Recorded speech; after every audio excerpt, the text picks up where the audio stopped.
তমলুকে বেসরকারি নার্সিং হোমে শিশু মৃত্যুর ঘটনায় চাঞ্চল্য। ধুন্ধুমার তমলুকের একটি বেসরকারি নার্সিং হোমে শিশু মৃত্যুর ঘটনায় চাঞ্চল্য ছড়ালো।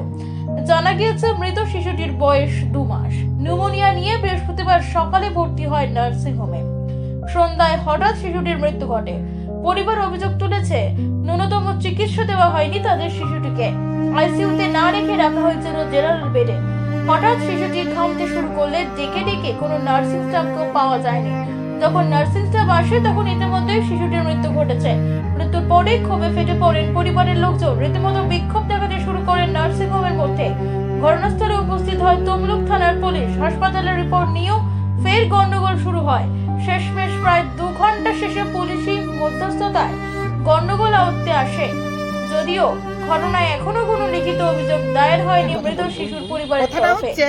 আমরা মানে আমাদের ছোটখাটো, আমরা তো আর এমবিবিএস ডক্টর নয় যে আমরা রুগীর প্রতি দেখবো। আমাদের মানে 5টা রুগী ঘেটে ঘেটে একটাই আমাদের মনে হয় যে একটা 2 মাস 10 দিনের চাইল্ড, সে তার অক্সিজেন লেভেল ডাউন, ওঠানামা করতেছে, তাকে কি করে ওই পিউ দাস ম্যাডাম জেনারেল বেডে রাখে?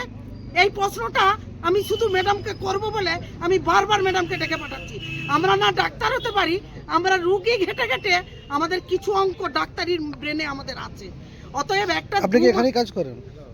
হ্যাঁ, আচ্ছা, নিশ্চিত করে আসে মানে আসে। না আপনি এখানে কাজ করেন না? না না, আমার বাড়ি, আমি তো ওর জেঠিমা।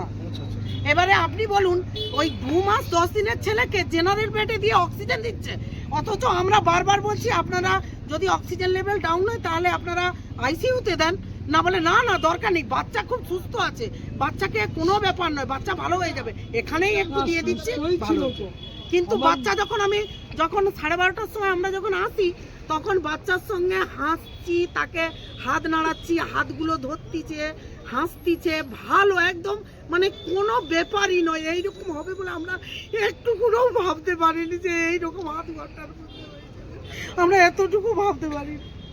আপনারা এরা এমন, মানে কি বলবো, আমার বলার ভাষা নেই। যা করুন, আমরা সঠিক তদন্ত করতে চাই, সঠিক ঘটনা আমরা জানতে চাই, এই নার্সিংহোমকে একদম শিক্ষা দিতে চাই।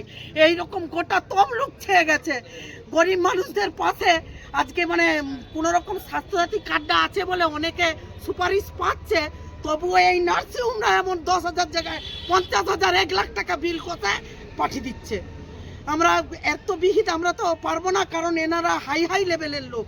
এনাদের সঙ্গে আমরা একটাই পারবো, সে হচ্ছে লাঠি আর জুতা, আর কিছু নয়। এটাই হচ্ছে শেষ ঔষধ এনাদের। সেই বাচ্চাকে তো ভর্তি করেছিলেন, মারা গেল যে, এটা কি মনে করছেন যে এদেরই গাফিলতি? এদের তো গাফিলতি 100%।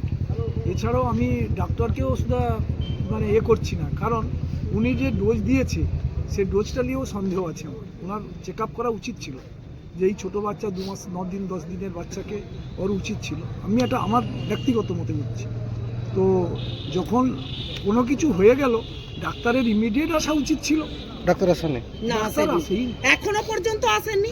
আমরা কত করে রিকোয়েস্ট করলাম, আপনি ডক্টরকে ডাকুন। একটা ছোট বাচ্চা, সে বলতেই পারছে না, সে কি বলতে পারে? তাহলে তার উচিত ছিল ডাক্তারকে ইমিডিয়েট আসা। বেরোবার সময় ম্যাডামকে বলতেছি, ম্যাডাম আমার নাতি কেমন আছে, এইটা আপনি বলুন, কোথাও অ্যাডমিট করতে হবে? বলে আগে খারাপ ছিল, যেহেতু অক্সিজেন দিয়ে দেওয়া হয়েছে কোনো ভয়ের নেই, তবে ভয় আছে, সে উনি বলছেন ভয় আছে, অক্সিজেন যেহেতু হয়ে গেছে আর কোনো অসুবিধা নেই। উনি লিফটে নামতেছেন, তাও আমি বললাম ম্যাডাম ঠিক আছে তো? বলে কোনো ঠিক আছে, কোনো ভয়ের কারণ। স্যার 1 মিনিট আমি বলছি। 1 মিনিট দাঁড়া যাচ্ছি। আপনার বাড়ি কোথায়? আমার বাড়ি বড়জলাল চকদ্বীপ। হলদিয়া থেকেই ভর্তি এখানে এনেছিলেন নাকি বাচ্চা? না, আমার মেয়ের ছেলে। ওদের বাড়ি কোথায়? মেয়ের বাড়ি পদমপুর রাধামন্দির কেলোমাল পোস্ট অফিস। এই কি পুলিশকে জানিয়েছেন পুরো ঘটনা? হ্যাঁ, পুলিশকে তো জানিয়েছি, পুলিশ তো এসছে, ওনার ইনভেস্টিগেশনের উপরে নির্ভর করছে কি হবে। আপনার নাম? আমার নাম প্রদীপ কুমার পাল।